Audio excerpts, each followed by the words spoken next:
गावाकडची माणसं साधी भोळी आणि ही साधी भोळी माणसंच गावाला गावपण आणत असतात. शहरातल्या गर्दीत घुसमटलेल्या जीवाला आणि कामाचा ताण हलका करायला मी गावाची वाट धरत असतो. फालुदा खायला देतो या एका अटीवर भावाने मला स्वारगेटला सोडलं आणि तिथून बस पकडून मी घरी पोहोचलो. सकाळी सकाळी भाच्यासोबत चहा आणि चपाती खाण्यात एक वेगळीच मजा. भाचीसोबत शाळेतल्या गप्पा मारल्या आणि माझ्या हरणीला म्हणजेच होंडा गाडीला घेऊन घरी निघालो.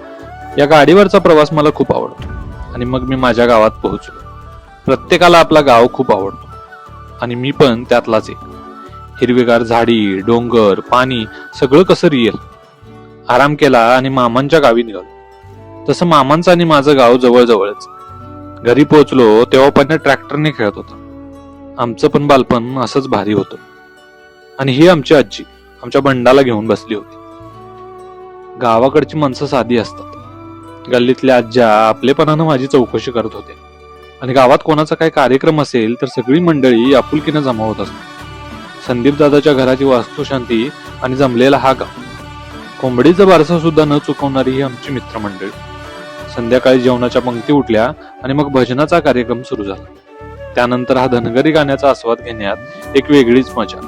आणि हेच खरं गावाकडचं सुख. कोल्हापूर जिल्ह्याला हातकणंगले